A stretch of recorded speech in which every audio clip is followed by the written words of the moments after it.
Hello everyone. In the last couple of episodes, we have seen how the Spanish attempted to create a neo-Roman empire. And in this process, they projected their imagination outward into the world. While Juan Ponce de Leon was the first known conquistador in Florida, he was not the last. In fact, we could still see the lingering influence of Spain on Florida to this very day. If you look at the modern flag of Florida, you could see the red cross with a white background. This echoes the flag of Burgundy, a flag that the Habsburgs used when they acquired the Spanish throne.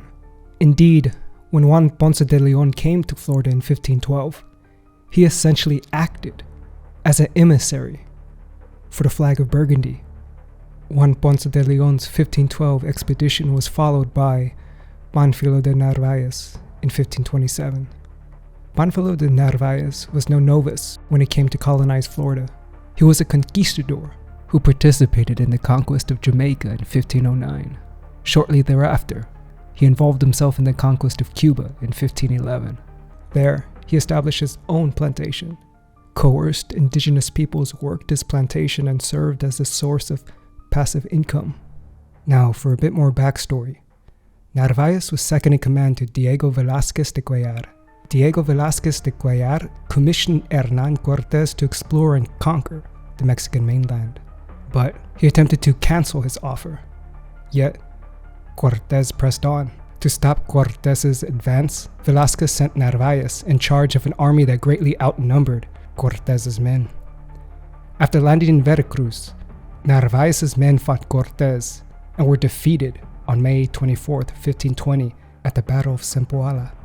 This was about a year before Cortés conquered the Aztec capital, a time when Cortés was still gathering an army against the Aztecs, a coalition of Indian conquistadors. It was because of his indigenous allies that Cortés was able to triumph over Narváez, and in the ensuing battle, Narváez lost his eye. Subsequently, Cortés took custody of Narváez. The battle was a humiliation for Narváez. Narváez, after all, had a significantly larger army, yet still lost. However, he did not fall out of royal favor. Once back in Spain, Narváez became a bitter man. He attempted to discredit Cortés. Narváez also attempted to have him executed for rebellion. But Narváez needed more. He needed to avenge his dignity and honor. Narváez asked the Spanish Emperor Charles V to conquer and Christianize Florida on behalf of Spain. This was Narváez's moment, his opportunity to prove his worth as a conquistador. That the conquest of Cuba was not just a lucky moment for him, that he, Narváez, was a true conqueror. He was determined to outdo the deeds of Cortés. Now, 7 years before, Narváez had seen the riches of Mexico. Apparently, from Native American accounts, the Spanish came to believe that there was a mountain or province named Apalache, which was supposed to have immense amounts of gold. Narváez, no doubt, dreamed of comparable kingdoms to plunder and tax in Florida. Thus, Narváez was determined to find the rich urban cities of Florida. He would then find the legions of Florida natives to do his bidding. He would find their temples of gold and take their immense riches, and Narváez would earn his place alongside that of Cortés. And he sort of did that. Not really. The Narváez expedition was impressive at the outset. 5 ships and 400 men left Havana and landed on the Florida coast near modern-day Tampa. But the Narváez expedition was a complete disaster. When they landed in Florida, they had absolutely no idea where they landed. But we do. He landed in the lands of the Tocobaga peoples. After they disembarked, a friar conducted a mass where he asked for God's help to conquer Florida. Part of this process would involve the reading of the Requerimiento, best understood as the Ultimatum. It was mandatory that conquistadors read the document before any military action could take place. The act of reading the document gave native peoples a chance to submit before being attacked or enslaved. The Requerimiento declared that Indians must accept that their lands now belong to the Spanish monarchy, agree to be ruled by the King of Spain, obey the Pope in Rome as their spiritual leader, and also convert to Catholicism. Refusal to accept would result in warfare, death, and enslavement. The actual document stated the following, quote, "With the help of God, we shall powerfully enter into your country, and shall make war against you in all ways and manners that we can, and shall subject you to the yoke and obedience of the church and of their highnesses. We shall take you and your wives and your children, and shall make slaves of them, and as such shall sell and dispose of them as their highnesses may command. The deaths and losses which shall accrue from this are your fault, and not that of their highnesses or ours, nor of these gentlemen who come with us. In essence, the document was a way for the Spanish to be like, look, we aren't barbarians or savages. We are appropriating your lands within the full context of the law. You know, just following orders. The absurdity of such a request was heightened by its delivery. Conquistadors regularly read these far away from native villages and far away from native ears. And they read it in Spanish, a language no natives would have known. Sure, in some cases there were translators, but not in all cases.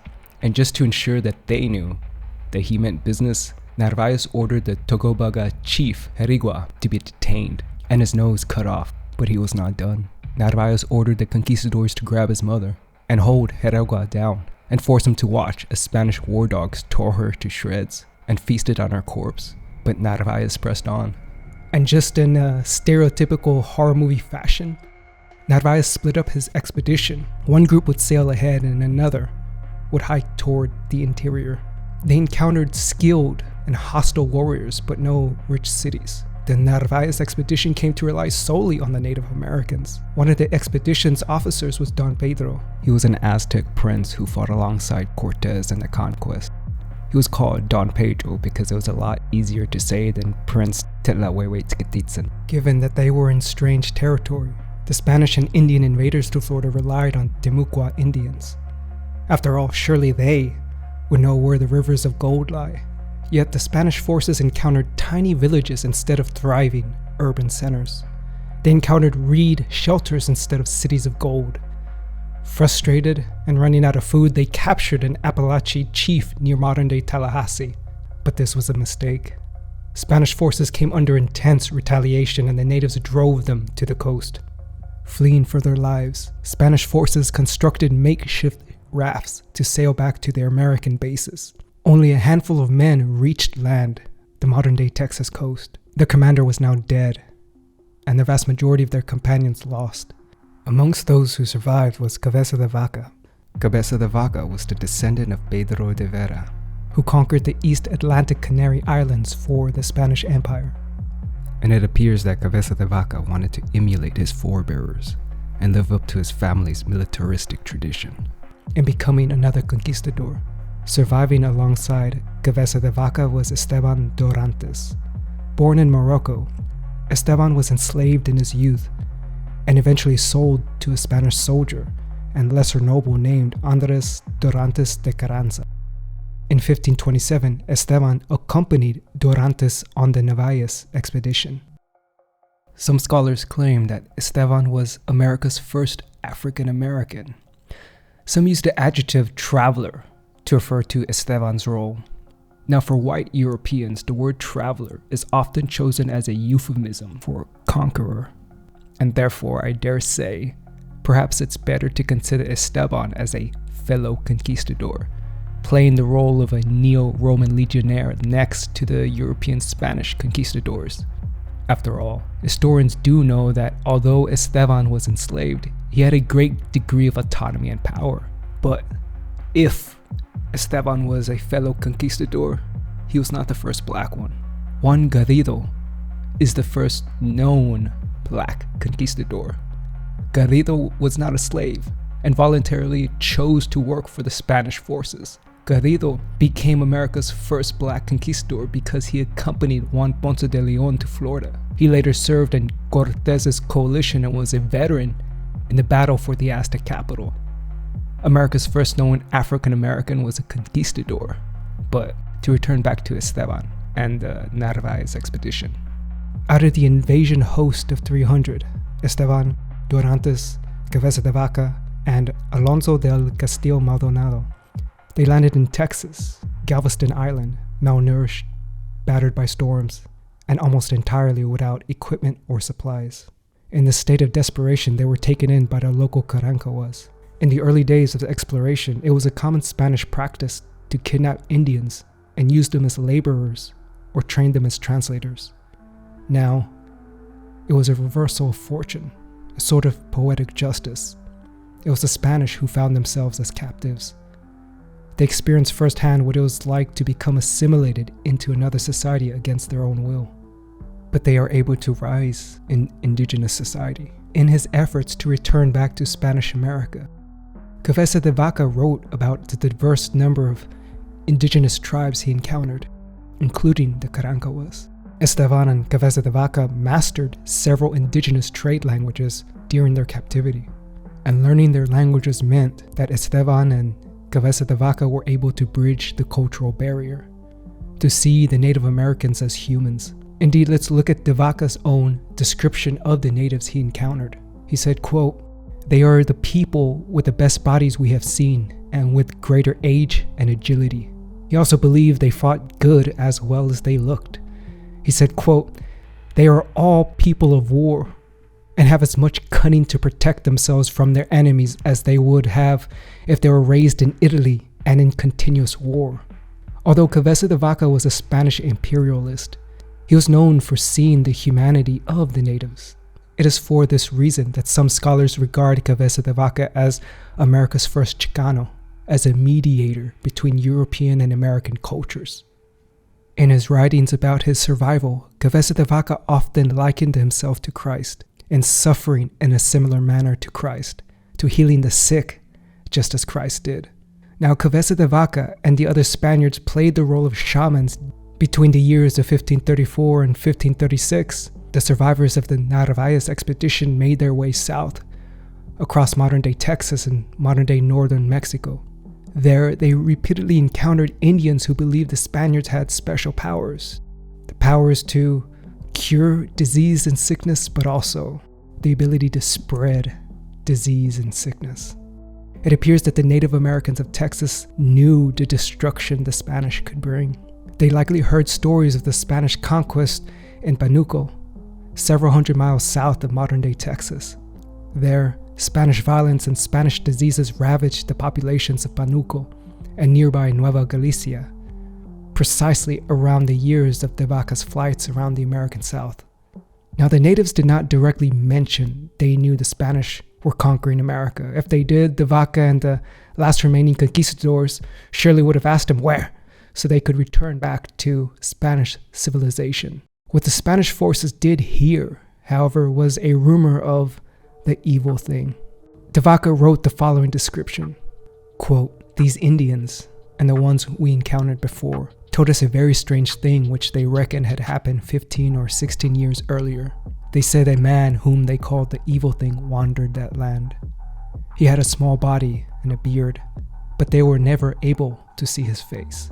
When he came to the house where they were, their hair stood on end, and they trembled. Then there appeared at the entrance of the house a burning firebrand. Then he entered, and took whomever he wanted, and stabbed him 3 times in the side with a very sharp flint, as wide as a hand and 2 palms long. He would stick his hands in through the wounds and pull out their guts, and cut a piece of gut about a palm in length, which he would throw into the embers. Then he would cut his victim 3 times in the arm, the second cut at the spot where people are bled. He would pull the arm out of the socket, and shortly thereafter reset it. Finally, he would place his hands on the wounds which they said suddenly healed."